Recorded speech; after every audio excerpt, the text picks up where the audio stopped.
Today I'm changing out a water pump on an '01 Chevy Suburban. Just going to walk you through the process. I've already taken it off.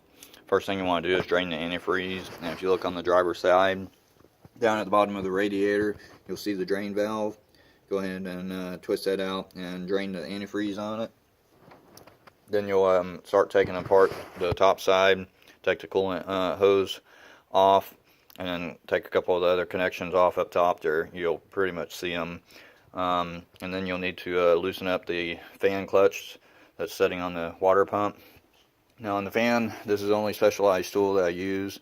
It's this 43600. It has this little wrench right here with the 2 points on there that you'll be putting in the water pump pulley to hold it down, and also the other wrench there. And I'll show you right here. Right here's the pulley, and there's the 2 points that you'll be using to hold that still to get that fan clutch off. And once you get the fan clutch off, you'll be able to take the two 10mm bolts out of the top of the fan shroud, and you'll be able to lift the fan shroud and the fan out at one time.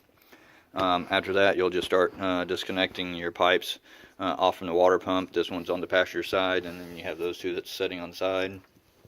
And then go ahead and take the serpentine belt off, and I usually go ahead and take the tensioner pulley off because it just makes it easier because there's something holding on to it.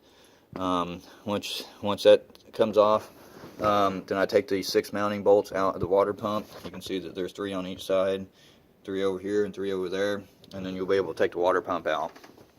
Now once you get the water pump out, you'll want to take the thermostat housing out, and you'll probably want to go ahead and replace the thermostat to go on your new water pump. Everything's pretty much in the reverse process. Just before you stick the new water pump up here, make sure that the mounting surface is clean. And I usually use a little air tool that has a polishing pad on there to clean the surface. But go ahead and make sure that that's clean, and then put everything back together with the proper gaskets or the sealant, whichever one you need for yours, and then torque everything down to the factory specs.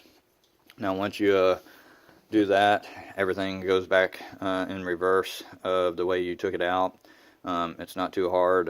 Just whenever you fill up your antifreeze, make sure that your drain cock is closed, or else you'll be pouring antifreeze on the ground. And then once you run the vehicle for a while, after you've filled up the antifreeze, go ahead and check it again after it's cooled down to make sure that you got the correct level in there. I usually check mine a couple of different times afterwards before I actually, go on a long trip, just to make sure that I get enough antifreeze in there. Other than that, thanks for watching my video. Please subscribe, and if you have any other questions or comments, just leave them below and I'll try to get to them. And I look forward to the next video.